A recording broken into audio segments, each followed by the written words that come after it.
नमस्कार साथियों, मैं प्रियंका गुप्ता एचएन अध्ययन पे आप सबका स्वागत करती हूँ। कैसे हैं आप सब लोग।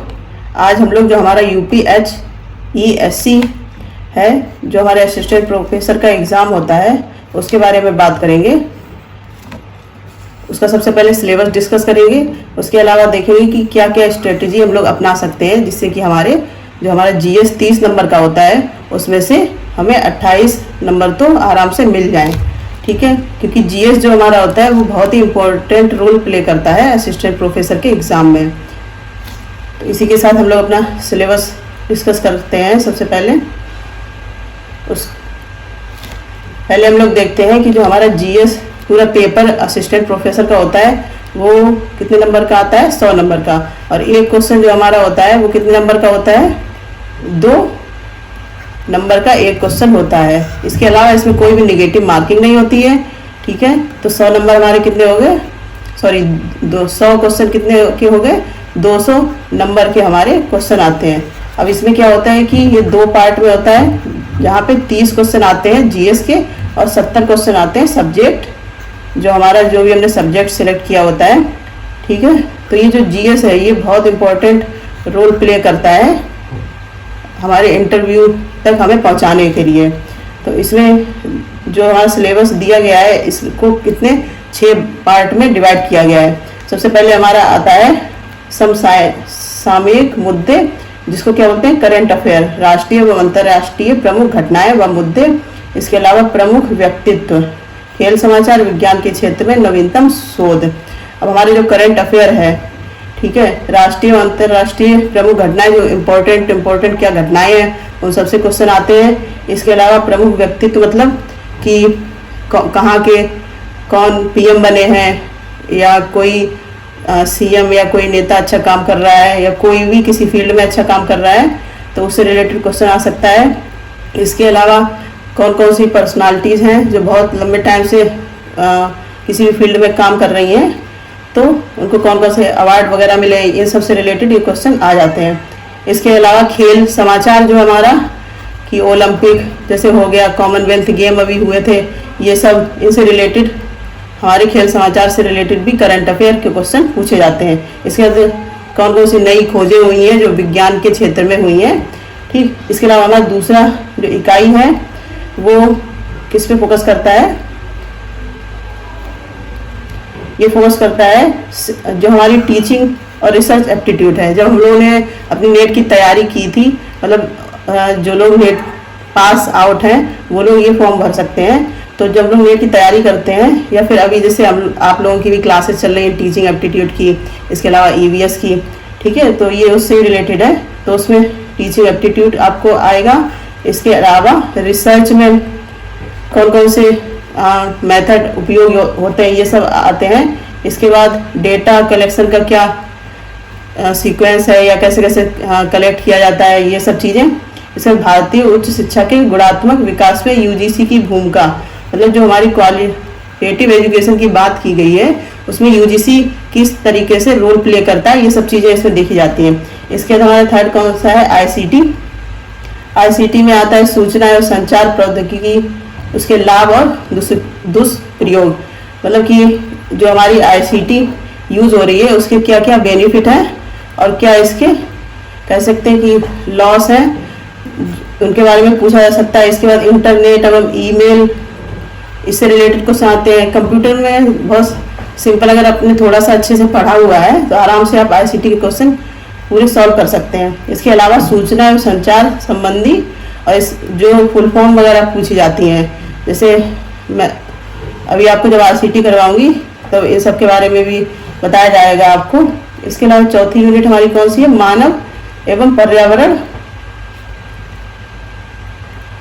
पर्यावरण का अंतर संबंध, मतलब ह्यूमन इंटरेक्शन विद एनवायरनमेंट क्या है। इसके बाद पर्यावरण क्षरण, कारण एवं निवारण, की पर्यावरणीय जो आपदाएं या घटनाएं होती हैं वो किस वजह से होती हैं, उनके क्या कारण हैं और उनको कैसे सॉल्व किया जा सकता है। इसके बाद पर्यावरण संरक्षण हेतु राष्ट्रीय एवं अंतर्राष्ट्रीय प्रयास, जैसे जो हमारा EVS में टॉपिक है इंटरनेशनल डिक्लेरेशन वगैरह जो हमने पढ़े हैं अभी अपनी पिछली क्लास में ही, तो वो सब चीज़ें किसमें आती हैं, तो जो पीपल एंड एनवायरनमेंट से रिलेटेड ये सब चीज़ें इसमें आ जाती हैं।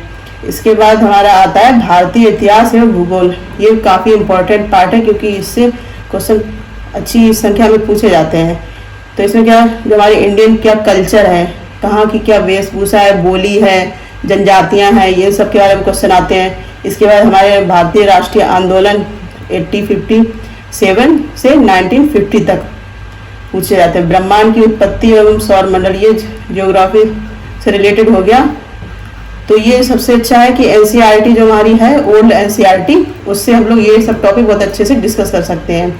इसके अलावा ज्योग्राफी में जो मैप है वो आप लोगों को अच्छे से पता होना चाहिए कि कहाँ पे कौन सा देश पड़ता है, कहाँ पे कौन सा स्टेट पड़ता है। जैसे हमारा इंडिया का ही मैप है, क्योंकि इसमें इंडियन ज्योग्राफी ही आती है, मतलब वर्ल्ड की नहीं पूछी जाती है। तो हम लोग इंडिया के बेस पे तैयार करेंगे, तो देखें कौन सा स्टेट कहाँ पे पड़ता है, ठीक है। इसके सामान्य भूगोल, ये सब चीज़ें हो गई। और फिर हमारी छठी यूनिट कौन सी है, भारतीय संविधान एवं अर्थव्यवस्था। अब हमारी प्रस्तावना क्या होती है, हमारे मूल अधिकार क्या हैं, इसके अलावा नीति निर्देशक सिद्धांत क्या है, भारतीय राजनीतिक व्यवस्था, विधायिका के बारे में, कार्यपालिका एवं न्यायपालिका, ये सब चीज़ें, निर्वाचन आयोग एवं लोक सेवा आयोग से क्वेश्चन आते हैं। इसके अलावा ये हमारा किसका पार्ट है, कह सकते हैं इकोनॉमी, जो हमारी अर्थव्यवस्था होती है उससे रिलेटेड है। जनसंख्या, गरीबी, बेरोजगारी, योजनाएं कौन कौन सी है, विकास, आयकर, इनकम टैक्स जो विभाग है वो सब। इसके बाद कृषि, उद्योग व व्यापार, धन, मुद्रा, बैंक एवं पूंजी बाजार, ये सब किससे रिलेटेड होंगे, अर्थव्यवस्था से रिलेटेड चीज़ें हैं, ठीक। यहाँ पे हम लोग इंग्लिश में भी, जो बच्चे इंग्लिश मीडियम से हैं वो देख सकते हैं। तो इसमें भी वही करंट अफेयर हो गया, टीचिंग एंड रिसर्च एप्टीट्यूड हो गया। इसके बाद आईसीटी, ठीक है, people and environment, Indian history, इसके बाद इंडियन कॉन्स्टिट्यूशन एंड इकोनॉमी। तो इसमें जो हमारा हिस्ट्री और ज्योग्राफी है, ये हम लोग ओल्ड एनसीईआरटी से बहुत अच्छे से तैयार कर सकते हैं। क्योंकि जैसे बाद में क्या होता है कि कोई क्वेश्चन आपको लग रहा है कि गलत है, तो उस पर कोई ऑब्जेक्शन देना है तो आप यहाँ से आराम से दे सकते हैं, ठीक है। इसके अलावा मैंने बताया कि आपको मैप का, इंडिया का जो मैप है उसके बारे में थोड़ी जानकारी ऐसे होना चाहिए, ठीक है। ये भी थोड़ा सा गलत बना है, लेकिन आपको मैप के बारे में सब चीज़ें पता होनी चाहिए, जो हमारा इंडियन मैप है, ठीक। इसके अलावा ये तो हम लोग डिस्कस कर चुके हैं। और कृषि में जैसे कैसे क्वेश्चन आते हैं कि कौन से स्टेट में कौन सी कृषि ज़्यादा पाई जाती है, ठीक है। ये इस तरीके के क्वेश्चन, खनिज से क्वेश्चन आते हैं कि कहाँ कौन सा स्टेट है, कौन से खनिज के लिए ज़्यादा मतलब पॉपुलर है। जैसे हमारा कोयला हो जाता है, इसके अलावा और बहुत सारे खनिज हैं। तो ये सब चीज़ें हो गई। इसके बाद हम लोग इसका देखेंगे थोड़ा पीछे का कि कौन कौन से भाग से कैसे कैसे क्वेश्चन पूछे जाते हैं। यहाँ पे थोड़ा क्लियर नहीं है, लेकिन मैं आप लोगों को पढ़ के बता देती हूँ। जो हमारे पिछले एग्जाम हुए, जैसे असिस्टेंट प्रोफेसर प्रवक्ता परीक्षा 2016 का जो एग्ज़ाम था, जो 2019 में कंडक्ट करवाया गया था, तो उसमें जो हमारा टीचिंग एप्टीट्यूड है उसमें से एक क्वेश्चन आया था। इसके अलावा जो रिसर्च हो गया उससे कितने क्वेश्चन आए थे, 3 क्वेश्चन आए थे, ठीक है। आईसीटी से हमारे कितने आए थे, 4 क्वेश्चन। और पर्यावरणीय संबंधी मुद्दे, इनसे 4 क्वेश्चन। भारत का इतिहास, इससे भी 4 क्वेश्चन आए थे। भारत का भूगोल से 1 आया था, अर्थव्यवस्था से 2, और हमारा जो शासन, राजनीतिक और लोक प्रशासन है उससे कितने आए थे, 3 क्वेश्चन। भारतीय कृषि से 1 ही क्वेश्चन आया था। उच्च शिक्षा प्रणाली से कितने आए थे, 1 क्वेश्चन। इसके अलावा जो हमारी करंट अफेयर है उसके देखो 6 क्वेश्चन आए थे। तो करंट अफेयर से ज़्यादा क्वेश्चन आते हैं, तो करंट अफेयर आप लोगों को बहुत अच्छे से तैयार करनी है। इसके अलावा हम लोग भी प्रयास करेंगे कि आपकी करंट अफेयर की वीकली या डेली बेसिस पे क्लासेस स्टार्ट की जाएं। तो आप लोग अच्छे से मेहनत करिए और पढ़ते रहिए, ठीक है। तो ये टोटल, इसके अलावा जो 2000 एक और पेपर हुआ था उसमें भी क्या था, 1 क्वेश्चन टीचिंग एप्टीट्यूड, 2 रिसर्च से, 5 आईसीटी से देखो अच्छे खासे क्वेश्चन पूछे जाते हैं। इसके पर्यावरण से कितने, 5, यहाँ पे भी इतिहास से 4 पूछेंगे, यहाँ पे भी। भारत का भूगोल 2 क्वेश्चन, और जो हमारी इकोनॉमी है 1 क्वेश्चन, राजनीति से 2 क्वेश्चन, और जो हमारी कृषि एग्रीकल्चर उससे 1 क्वेश्चन, और उच्च शिक्षा प्रणाली से 2। करंट अफेयर के क्वेश्चन आप लोग देख रहे हैं कि ज़्यादा ही आ रहे हैं, ठीक है। इसी प्रकार से यहाँ 1 क्वेश्चन 2। अब देखो यहाँ पे ICT से कोई क्वेश्चन पूछा नहीं गया, ठीक है। फिर इसके बाद 2 क्वेश्चन पूछे गए, किससे पूछे गए थे, पर्यावरण से, और भारत के इतिहास से पूछे गए हमारे 5 क्वेश्चन। भूगोल से यहाँ पे देखो 4 क्वेश्चन पूछे गए, ठीक। भारतीय अर्थव्यवस्था से यहाँ पे 1 क्वेश्चन पूछा गया। इसके अलावा शासन, राजनीति एवं लोक प्रशासन से यहाँ पे 5 क्वेश्चन पूछे गए। अब यहाँ पे देखो कृषि से कोई क्वेश्चन नहीं पूछा गया।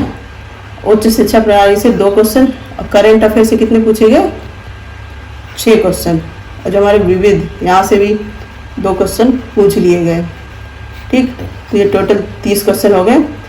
इसके बाद यहाँ पे देखिए आप लोग जिस तरीके से देख सकते हैं, यहाँ ICT के काफ़ी 5 क्वेश्चन पूछे गए हैं। इसके करंट आप देखें सबसे ज़्यादा वेटेज जो हमारे 30 नंबर में करंट अफेयर काफ़ी पूछी जाती है। इसके अलावा भूगोल से भी अच्छे क्वेश्चन बन जाते हैं और इतिहास से भी। तो हम लोग इसको अच्छे से प्रिपेयर करेंगे। तो आप लोग समझ गए ना कैसे कैसे तैयार करना है। जो हमारे भूगोल वाला पार्ट है, ज्योग्राफी, वो हम लोग NCERT से अच्छे से तैयार कर सकते हैं, ठीक है। और आप लोगों में से कौन कौन चाहता है कि इसकी क्लासेस स्टार्ट की जाए हमारे YouTube चैनल पे फ्री, तो कमेंट करके बताइएगा। इसके अलावा कोई भी क्यूरी है तो आप लोग वो भी पूछ सकते हैं, ठीक है। हमारा टेलीग्राम चैनल भी है, उस पर भी आप लोग ज्वाइन हो जाइए, जिससे कि अपडेट आपको हर चीज़ का मिलता रहे। तो आपको समझ में आ गया होगा कैसे क्या तैयारी करनी है। हमारे जो 30 नंबर है ये काफ़ी अच्छा रोल प्ले करते हैं। तो 30 नंबर की तैयारी अच्छे से करनी है और इसी प्रकार बने रहिए HN अध्ययन से। कोई भी सुझाव है कि अगर आपको लोगों को लगता है कि क्लास में कुछ इम्प्रूवमेंट है तो आप लोग कमेंट करके बता सकते हैं। इसी के साथ मैं प्रियंका गुप्ता इस क्लास को यहीं पे ख़त्म करती हूँ। धन्यवाद।